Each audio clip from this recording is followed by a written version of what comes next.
Hey guys, welcome back to the another video of government jobs channel. तो guys, आज के इस video में आपको कंप्लीट जानकारी देने वाली हूँ एसएससी सीएचएसएल टियर 1 के एक्सपेक्टेड कट ऑफ के बारे में। ये जो एग्जाम है गाइस, ये एसएससी सीएचएसएल टियर 1 2020 का एग्जाम है, जो कि 2021 में अभी इसका एग्जाम जो है वो कंडक्ट हो चुका है। तो अभी जल्द ही एग्जाम जो है वो खत्म होने वाला है, यानी कि 12 अगस्त तक एग्जाम्स चल रहे हैं। ये जो एग्जाम था गाइस, ये एग्जाम अप्रैल के मंथ में होने वाला था, लेकिन कोरोना की वजह से कैंडिडेट्स के रह गए थे एग्जाम। उन सभी कैंडिडेट के जो एग्जाम है अभी पोस्टपोन होकर अभी अगस्त के मंथ में कंडक्ट कर लिए गए हैं एसएससी की तरफ से। एक्सपेक्टेड कट ऑफ जो है, इसमें फैक्टर्स पर एक्सपेक्टेड कट ऑफ जो है वो बेस्ड होता है। तो इंपॉर्टेंट फैक्टर्स जो है वो है कि नंबर ऑफ वैकेंसीज, कितने वैकेंसीज के लिए जो है नोटिफिकेशन निकाला गया था। तो वो जो थे नंबर ऑफ वैकेंसीज वो थे 4726 वैकेंसीज।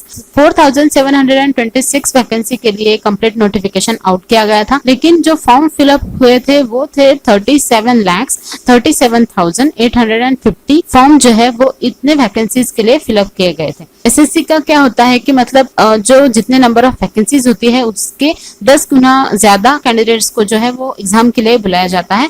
यानी कि अगर 4726 वैकेंसीज थी तो उससे 10 गुना ज्यादा कैंडिडेट्स को जो है एग्जाम के लिए बुलाया गया था। यानी कि उसमें से जितने भी अटेंडेंस आते हैं, यानी कि एक्चुअल अटेंडेंस जितने आते हैं, उतने कैंडिडेट्स से आपका जो होता है वो एग्जाम में कॉम्पिटिशन होता है।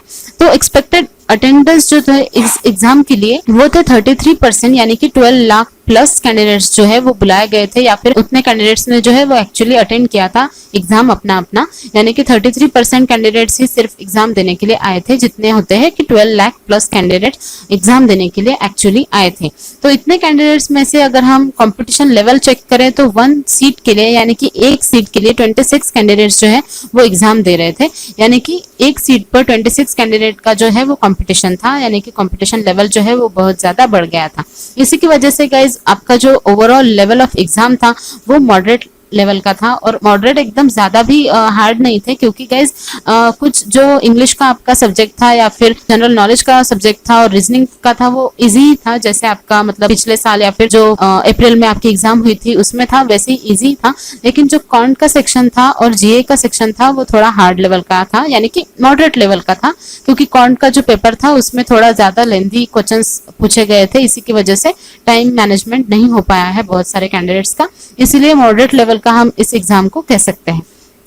तो मॉडरेट लेवल का एग्जाम अगर है किसी मतलब शिफ्ट में हार्ड पेपर आया था तो उस शिफ्ट वाइज जो होता है गाइज नॉर्मलाइजेशन होता है आपके मार्क्स का। तो नॉर्मलाइजेशन अगर हम देखें तो नॉर्मलाइजेशन में गाइज आपके जो मार्क्स होते हैं वो 10 से 20 मार्क्स तक बढ़ने की संभावनाएं होती है। यानी कि अगर मतलब कोई शिफ्ट बहुत ही ज्यादा हार्ड थी या फिर उस शिफ्ट के सभी कैंडिडेट्स को थोड़े लो मार्क्स है बाकी के शिफ्ट के हिसाब से, तो ऑन एन एवरेज जो होता है वो निकालकर नॉर्मलाइजेशन के मार्क्स लगाए जाते हैं, या फिर उन कैंडिडेट्स को 10 या फिर 20 मार्क्स जो होते हैं वो एक्स्ट्रा दिए जाते हैं नॉर्मलाइजेशन की वजह से। तो 10-20 मार्क्स जो है वो आपके नॉर्मलाइजेशन में बढ़ने की संभावनाएं होती है।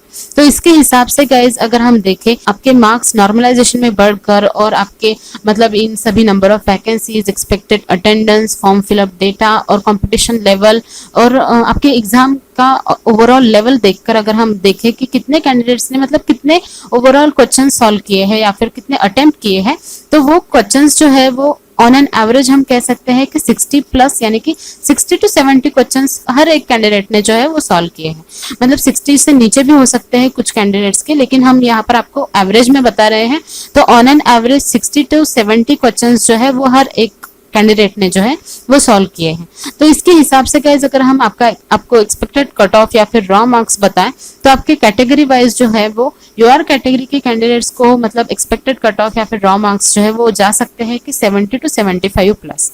यानी कि अगर आपने 70 से ऊपर पेपर सॉल्व किया है, 75 प्लस पेपर सॉल्व किया है, तो आपको जो है स्टेज 2 के एग्जाम के लिए प्रिपरेशन करना अभी से स्टार्ट कर देना है। ओबीसी कैंडिडेट के लिए गाइस 65 to 70 प्लस, यानी कि 65 to 70 से ऊपर अगर आपने एक्यूरेसी से पेपर सॉल्व किया है तो आपका सेकंड एग्जाम के लिए सिलेक्शन हो सकता है।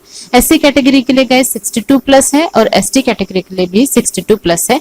यानी कि अगर आपका पेपर इस मतलब 60 से ऊपर अच्छा सॉल्व हुआ है एससी एसटी कैंडिडेट के लिए, तो उन्होंने भी अभी से ही आपका स्टेज 2 के एग्जाम के लिए प्रिपरेशन कर देना है।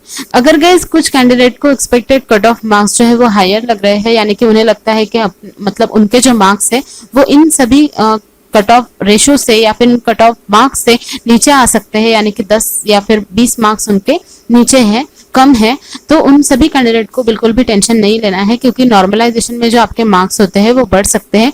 उन सभी कैंडिडेट्स के जो है वो 10 या फिर 20 मार्क्स जो है नॉर्मलाइजेशन में बढ़ने की संभावनाएं हैं। इसीलिए सभी कैंडिडेट्स ने जिन्होंने भी 50 प्लस या फिर उससे ज्यादा पेपर मतलब सॉल्व किया है, या फिर इन एक्सपेक्टेड कट ऑफ मार्क्स से थोड़े बहुत उनके कम है मार्क्स, तो उन्हें भी नॉर्मलाइजेशन में मार्क्स मिल जाएंगे, और उन्हें भी अपने नेक्स्ट एग्जाम के लिए जो प्रिपरेशन है वो अभी से स्टार्ट कर देनी है।